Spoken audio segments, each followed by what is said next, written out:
Abans que Gaudí es convertís en una figura universal de l'arquitectura moderna, l'Antoni va ser un nen curiós, amb una mirada diferent. La família de Gaudí era de dues procedències. De part paterna venien de Riudoms i per la banda materna venien de Reus. La seva identitat és reusenca i riudomenca alhora. Fill d'una nissaga de calderers, Gaudí va créixer envoltat de formes, textures i volums. Tenia el pare, l'avi, el besavi i el rebesavi havien sigut calderers. És una relació, diguem-ne, important perquè ell sempre deia que aquesta herència que tenia d'aquests avantpassats seus que treuen el coure li permetia imaginar-se moltes coses en volum. El seu dia a dia transcorria a Reus, on vivia, una ciutat en plena expansió industrial. Però la salut fràgil que tenia Gaudí el feia reposar sovint al mas familiar de Riudoms. Aquells temps de quietud li van permetre observar i imaginar.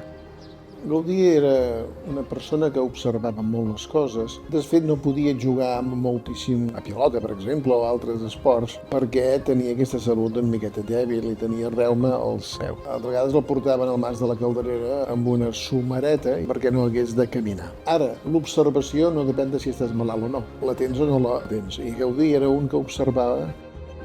Moltes vegades, davant d'una pregunta del seu mestre com «Per què serveixen les ales dels ocells?» i ell diu «Mestre, al mas les gallines no fan servir les ales per volar, sinó que les fan servir per donar-se impuls i per córrer». Era un nen que mirava més enllà del que els altres veien, però que, com tants prodigis, a l'escola no sempre sobresortia. On sí que excel·lia era en matemàtiques i geometria, la base de l'arquitectura. Aquelles coses que a l'Antoni Gaudí li agraden molt, doncs podria ser molt bo. En altres que potser no li captivaven tant, podia passar com un nen més normal i corrent. No era un brillantíssim estudiant, perquè els genis sempre volen amb una altura, diguem-ne, superior. Quan tenia 16 anys, la família va marxar a Barcelona per oferir una millor formació als fills. Tot i mantenir el lligam amb el Camp de Tarragona, ja no hi tornarien a viure.